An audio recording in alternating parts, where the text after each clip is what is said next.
no magic number. A lot of it has to do with confidence, because confidence is a huge part of style. If you can't really rock a look and feel like you're owning it, people can sense that, and then your style points go down quite a bit.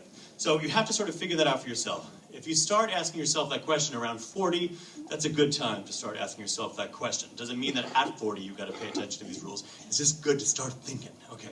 Because you got to start thinking sometime, okay? So number one rule when it comes to participating in trends. I showed you like 20 different trends tonight.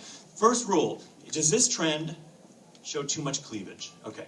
It's fine. A little cleavage for nighttime when you're going out with your loved one, there's no problem there. But a lot of booby during the daytime isn't so classy. And after a certain age, what you want to do is lead with class and sophistication rather than with the boobies. Okay, so the other question you got to ask yourself is does this trend show too much leg?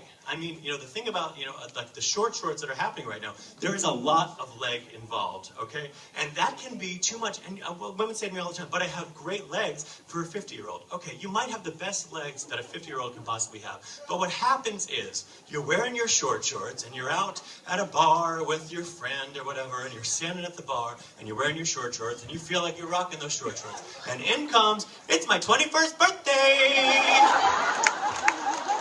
She's wearing the short shorts, he stands right next to you. Guess what? You lose.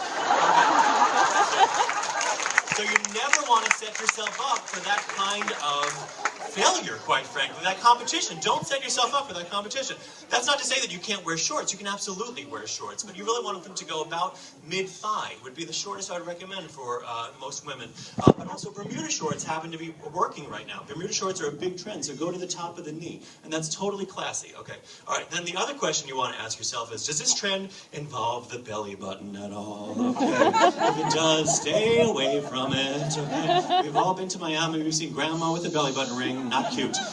So stay away from the belly button trends. The other question you want to ask yourself is this a trend that a hooker would look at and say, that's going to help me get business? So, there are those trashy trends, they come into style sometimes, and they're fine for the young girls because they're silly and young, and that's what being young is all about, but they really don't work on women over a certain age. So after all of that stuff, the cleavage, the leg, the belly button, and the hookers, there's still a ton of trends that you can wear and still feel like you're participating in modern society. But what I talked about, remember I talked about that one outfit on Samantha, I think it was, where there were 4 trends in one thing. You don't have to do 4 trends in one thing. At a certain point, you don't want to look like a trend hoe, like you're like, I'm in style, so you do a trend, but you pair it with classic pieces. So you might do a classic jean with a lace peplum top and still feel as though you're participating in the trend without really, is it time to wrap up, Gina?